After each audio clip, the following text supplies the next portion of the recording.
Assalamualaikum warahmatullahi taala wabarakatuh. Para penonton yang dimuliakan oleh Allah, ada soalan yang ditanya kepada saya, adakah wajib ketika tasyahud ni kita menggerak-gerakkan jari seperti ni?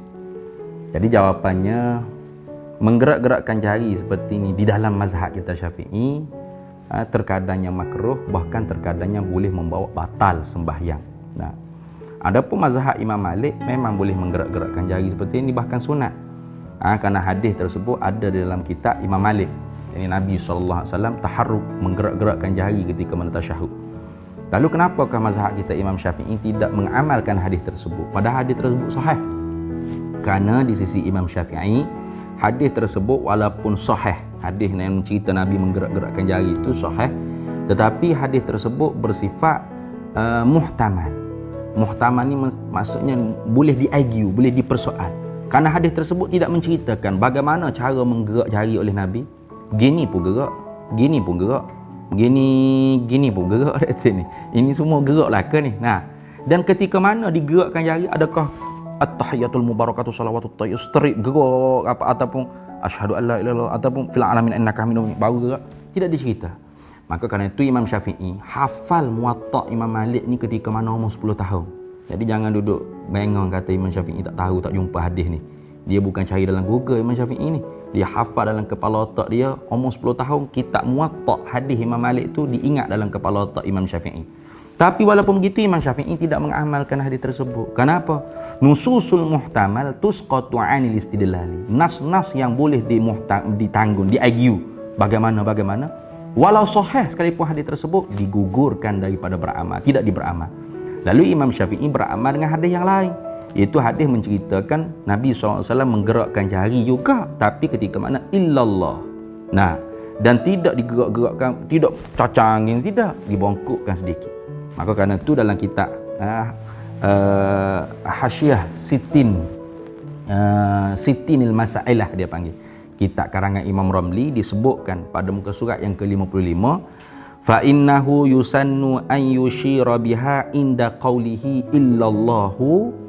Nah, maka bahawasanya sesungguhnya disunatkan bahawa mengisyaratkan dengan jari telunjuk inda qawlihi, ketika mana berkatalah seorang yang sembahyang tu ketika tasyahudnya illallah. Ketika mana illallah tu sunat dia mengisyaratkan. Lagu mana? Wal takun muhhaniyatan mutawajjihatan lil qiblati. Dan hendak adalah jari telunjuk tersebut tu membongkok sedikit, membongkok begitu. Membongkok. Bukan tunjuklah katah begitu dah. Ini membongkok sedikit dan menghadap kepada kiblat. Wazalika fit tasyahudihi, dan itulah ke dalam sunat dikerjakan di dalam dua-dua tasyahud.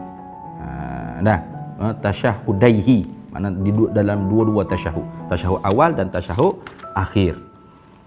Karena hadis Nabi sallallahu alaihi wasallam, kana Rasulullah sallallahu alaihi wasallam idza jalasa fit tasyahudi, adalah Nabi sallallahu alaihi wasallam apabila duduk dalam tasyahud, wada'a yadahul yumna, meletakkan tangannya Nabi yang mulia yang kanan ala fakhidhihi yumna, di atas paha yang kanan, wa yadahul yusra ala fakhidhihi yusra, dan meletakkan tangan kirinya di atas paha yang kirinya, wa asyara bis sababati, dan mengisyaratlah Nabi sallallahu alaihi wasallam dengan jari telunjuknya, walam yujawiz basarahu isyaratahu, dan Nabi itu tidak melampaui pandangan matanya kepada jari tersebut. Jadi ketika mana illallah tu selain daripada sunat kita mengisyaratkan dengan mengangkat sedikit dan membongkok serta menghadap kiblat, mata kita pun disunatkan juga melihat kepada jari kita tersebut. Itu.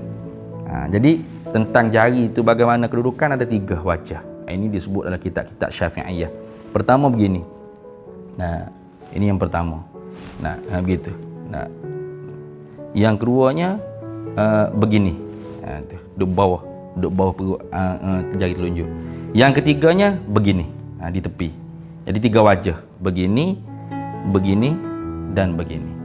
Itu di dalam mazhab kita Syafi'i. Jadi janganlah kita menggerak-gerak, kerana itu mazhab orang lain, mazhab Imam Malik. Tetapi kalau kita tengok orang yang menggerak-gerak, jangan kita ramas. Biarkan, hormatlah. kepada mazhab Imam Malik, mazhab Maliki, kerana mazhab tersebut mazhab ahli sunnah wal jamaah. Yang tidak boleh mengatakan orang yang tidak menggerak-gerak jari bid'ah dalalah. Itulah yang menghancurkan kesatuan umat kita di dalam negara Malaysia ni. Wallahu a'lam.